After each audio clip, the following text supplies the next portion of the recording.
Hello, Mr. Bernie. Hello. How you doing today? Fine, and you? Very well, very well. I was telling your brother that when I left New York on Monday, it was 24 degrees below Oh, zero. 24 so degrees below zero. It was cold. incredibly cold. And then when I got back here to Georgia, it was also 24 degrees, but 24 degrees above zero. Oh, So it was, and for February, that is unusually warm.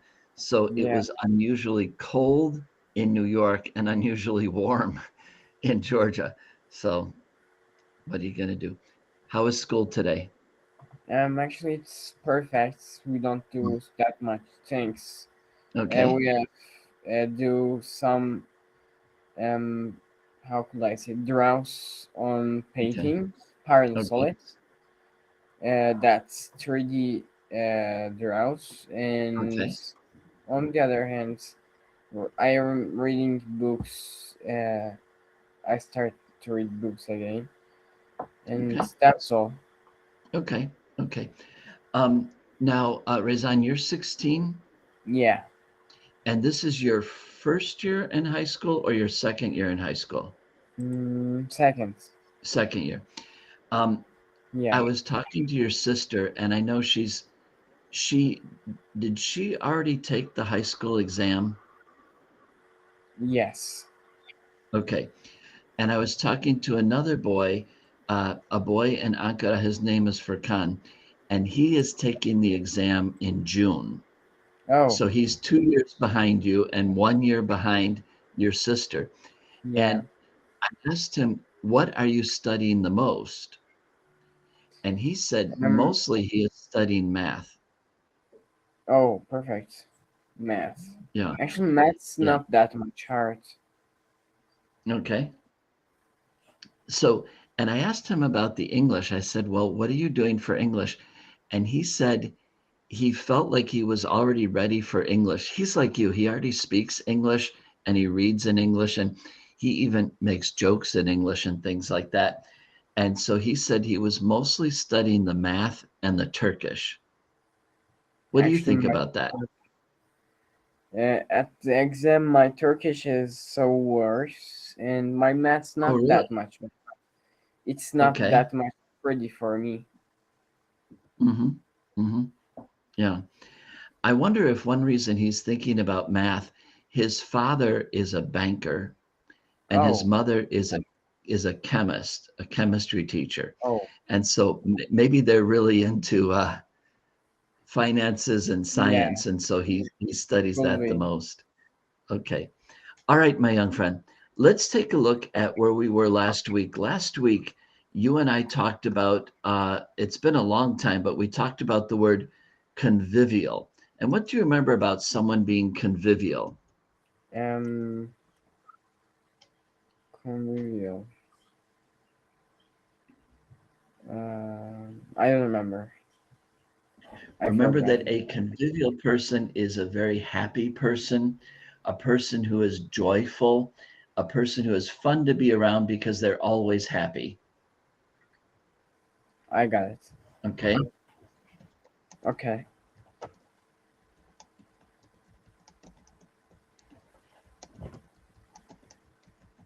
Okay. There's some things to help you remember. Very happy person, full of joy, full of life. Okay. Okay. All right. Now, I think you're a wonderful person, but I think you're a little bit quiet. And so maybe you're not so convivial. What do you think? I'm not. I'm at out. I'm not that much convivial. Okay. But you're a good person. You're just Yeah, kind of kind of. quiet. All right. Now, today's word, I want to give you an example of this word before I show you the word. Um, if you were coming here to the United States to visit me and you said to me, Bernie, what kind of clothes should I wear? I would tell you that a lot of teenagers your age wear blue jeans. Oh, But I'd also tell you older people wear blue jeans. I wore blue jeans when I went to the store this morning. Younger people wear blue jeans. little tiny kids, even smaller than Bauer, like 3 or 4 years old, they wear blue jeans. People wear blue jeans in the summer when it's hot. People wear blue jeans in the winter when it's cold. Men wear blue jeans, women wear blue jeans. Blue jeans are ubiquitous in the United States. Oh, Blue jeans are ubiquitous in the United States. okay. So there's the word ubiquitous. Now, from what I just told you, what do you think ubiquitous means? The most favorite color or something. Okay, now let's not say color, but just the most favorite. Okay, Okay. so I'm going to write a few things in the chat to help you understand ubiquitous. And I want you to tell me something in Turkey that you would say is ubiquitous. Okay, so it is an adjective.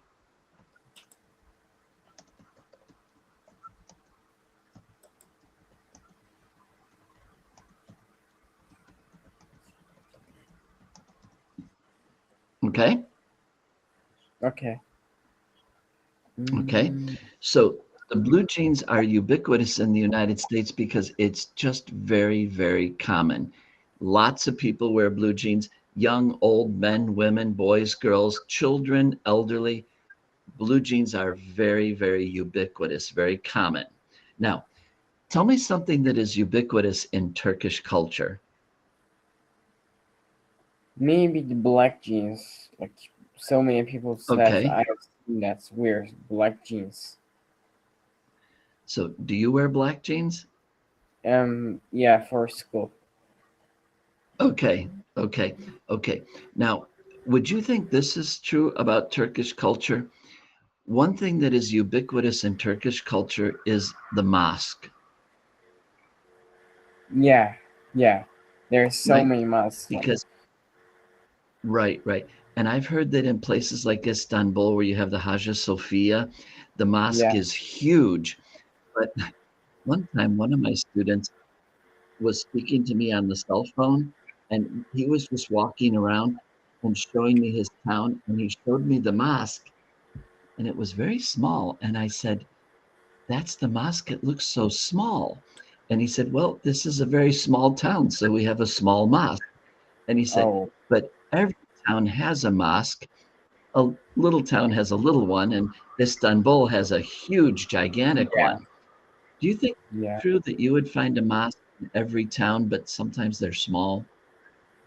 yeah. Like the mosque at our village is even small for Istanbul or for Ankara Right. Okay. because there So, isn't too many peoples. so right, you would say the mosque is ubiquitous. Everywhere you go in Turkey, you will find a mosque.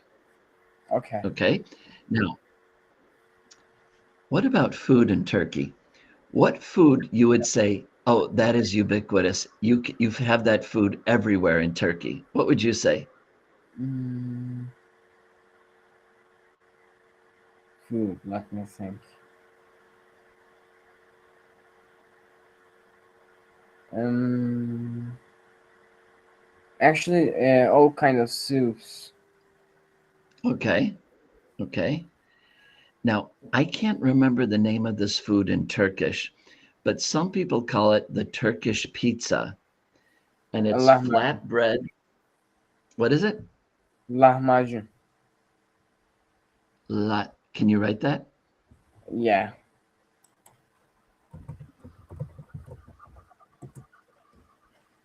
La La macun. Lahmacun. Lamajun. Okay. Yes. I've heard that that is ubiquitous, that it's very, very popular, and that there are a lot of restaurants that serve lahmacun. Yeah. Is that Kind right? of. Okay. So Actually, that yes, now but here in not the that United much. States, okay, here in the United States, one thing that is ubiquitous is hamburgers. Hamburgers are very, very popular in the United States. Also pizza, but the kind of pizza with tomato sauce. That is ubiquitous. Um, very, very common. Okay, buddy? Okay. All right. You understand? Oh, yeah, actually, Now, absolutely. you know, when I see you on Monday, I'm going to ask you, okay? Okay, I'll remember it. And I want you to remember. All right, all right. I am going to ask, just so you know. All right. I'm going to go through this lesson very quickly today because I don't want you to some of it doesn't matter, but there are two terms that Rachel uses that I want to make sure you know.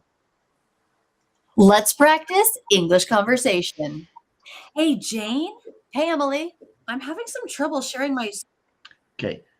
I'm having some trouble sharing my screen.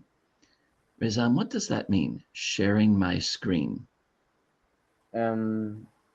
Actually, I don't know if it has any other meanings, but is it something like the Zoom share screen or the Yes, Cambly? yes, yes. And you realize right now I am sharing my screen with Yeah. you. Okay. So Okay. I just stopped sharing my screen and there's nothing. And then I put it back on. Now I'm sharing my screen. Rizan, do you know how to share your screen on Cambly? Yeah. Yeah. Okay. All right. That's a good thing to know. Now, so that's one thing, sharing your screen. screen in the Zoom meeting. I can't figure out what's going on. Okay, did you try leaving and then Did you try leaving and then rejoining? Now, I know that you understand the word leave. Okay, I'm going now. Bye. And I leave. Okay. What is rejoining? Actually, join means enter, and rejoin means when you leave from something, and after seconds or minutes, when you joined again, it's being rejoined. Right, right, right. So, like, for example, if you needed to go use the bathroom, you might Yeah. leave and then rejoin the meeting. And Yes. that's all I wanted to do. And you do understand, Rezan, that the RE at before a verb, what does that mean when you put RE in front of a verb? I don't know. I don't remember. Okay. Look what I'm typing.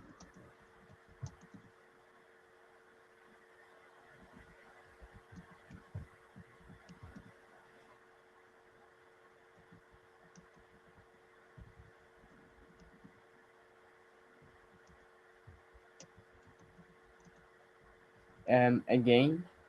Right, exactly. So when we put RE in front of a verb, it means whatever the verb is, you're going to do that again. Okay. Okay. So if you did badly on assignment, you would redo the assignment. If you tried to send me a file and it didn't work, you would resend the file. If you got kicked out of Cambly, you would rejoin Cambly. All right, bud? I understand it. Okay. Now, I want you to look at this picture. I'm going to share a different screen. Okay. Oh. Now, these colors are not real. This was taken with an infrared camera, which shows heat. These are not the real colors. But where is this? It's Jupiter, actually. No, Believe it or Saturn. not. Right, right. Now, why did you change your mind? Because of the ring. Right. But here's the interesting thing. This was taken by the Cassini spacecraft. Oh.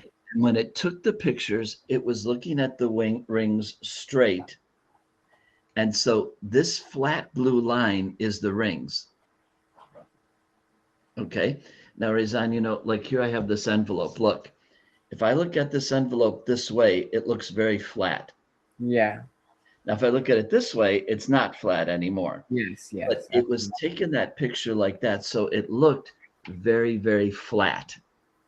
Actually, it's look like a mistake of photograph. It does. It does. And then what is this black? What are these black lines down here? What's the name of it? The sun shines there. I don't remember the name, but Right. Okay, I'm going to write it in Turkish. Okay. Gölge. Good. Yes. Absolutely. What is that in English? Do you remember now? No. I don't. Shadow. Oh, okay. Shadow. Shadow.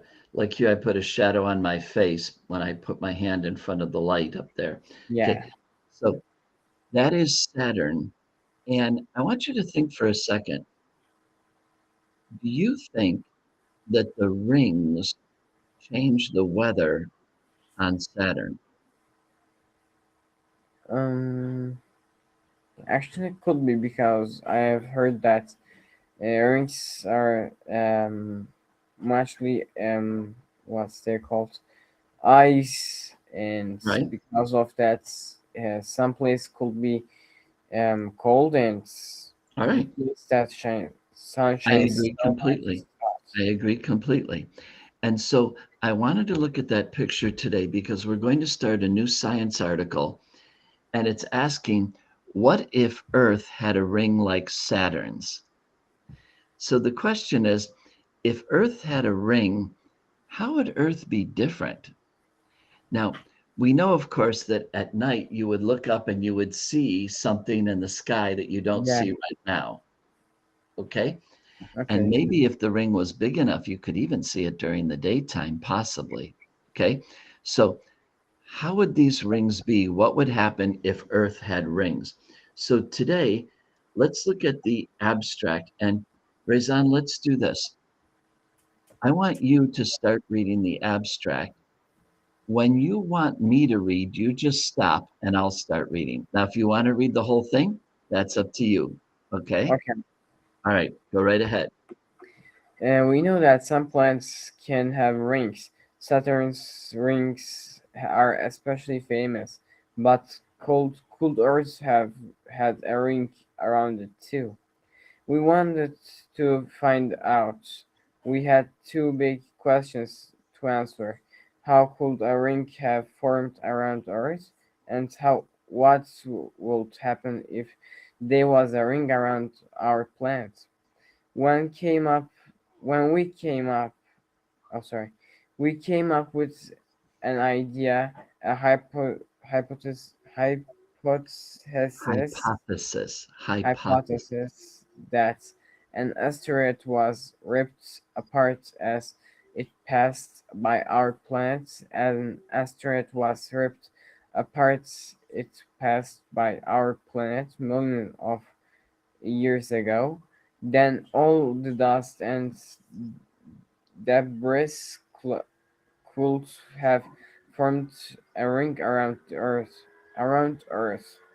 We hypothesized that meteorites rained down from this ring onto the Earth to form a chain of impact craters.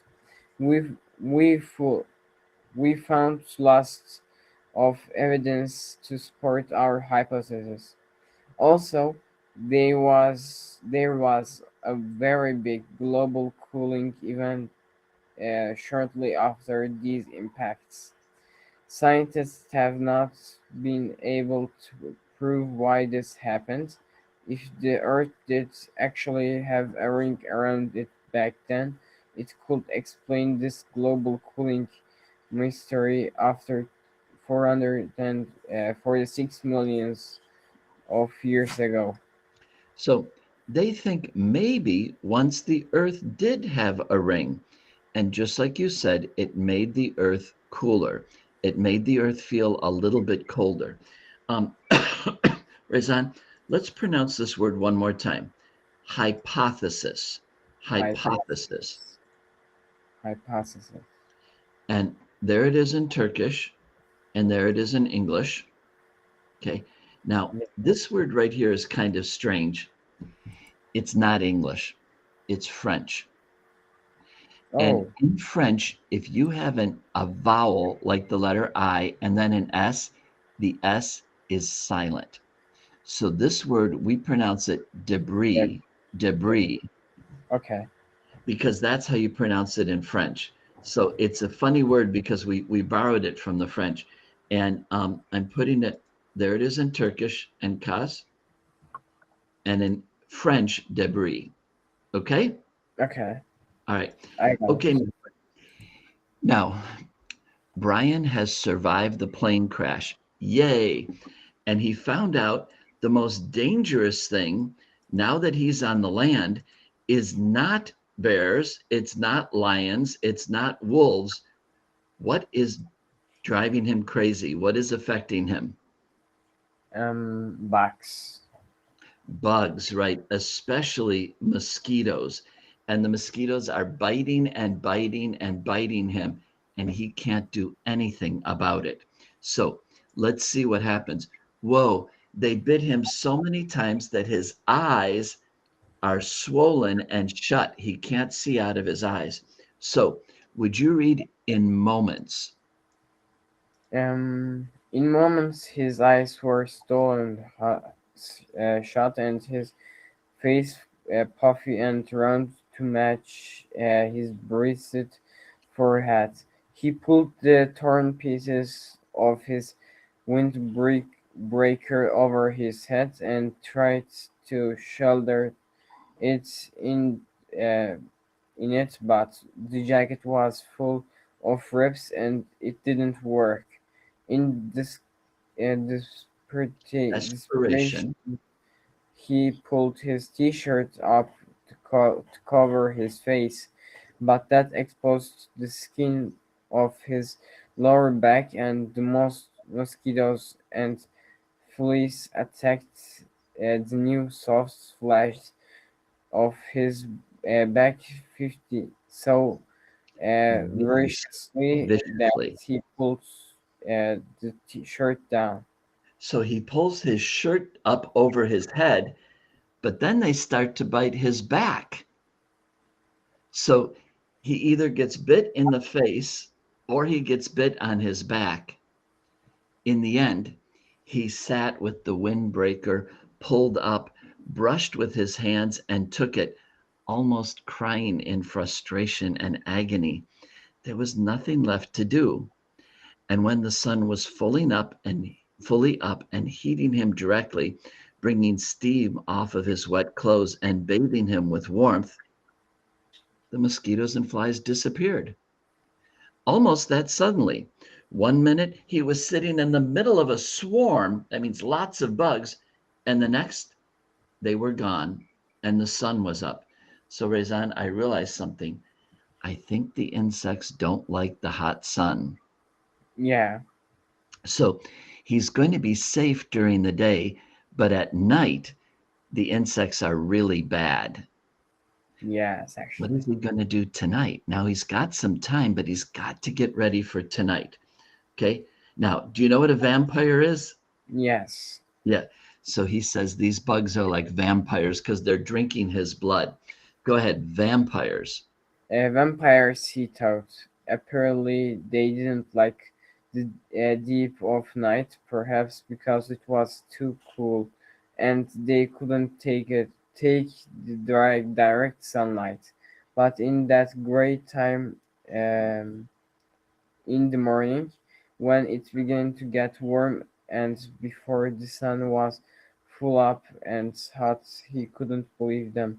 Never in never in all the reading in the movies he had watched on television about the outdoors, never once had they mentioned the mosquitoes or fleas. Sorry, Flies. Flies. flies. Okay, sorry, Flies.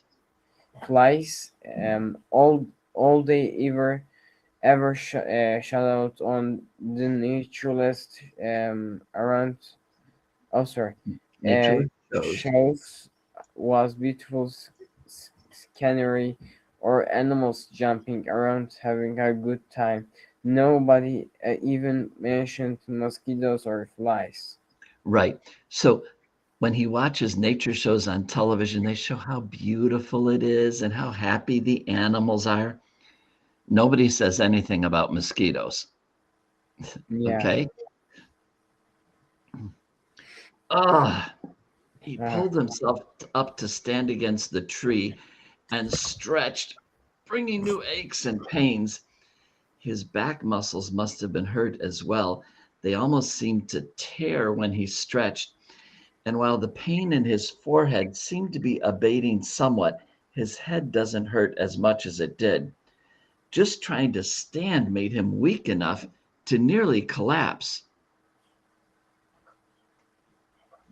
The blacks of his hand were puffy, and his eyes were almost swollen shut from the mosquitoes, and he saw everything through a narrow squint. Am I read correctly? Not through a narrow squint. In other words, Rezan, they bit his eyelids and he can barely see. He can only open his eyes a little bit. Oh, okay. Not that this was much to see, he thought, scorching the bites. In front of him lay the lake, blue and deep. He had a sudden cry of the plane sunk in the lake, down and down in the blue, with the pilot's body still strapped in the seat, his hair waving. So he looks out at the lake, and the lake looks beautiful, but he knows that down under the water is the airplane, and in the airplane is the dead pilot. Yeah. And he's thinking about that. He shook his head. Ooh, more pain. That wasn't something to think about. He looked at his surroundings again. The lake stretched out slightly below him. He was at the base of the L, looking up the long part with the short part out of his sight. In the morning light and calm, the water was absolutely perfectly still. He could see the reflections of the trees at the other end of the lake. Upside down in the water, they seemed almost like another forest, an upside down forest to match the real one. As he watched, a large bird, he thought it looked like a crow, but it seemed larger, flew from the top real forest, and the reflection bird matched it, both flying out over the water.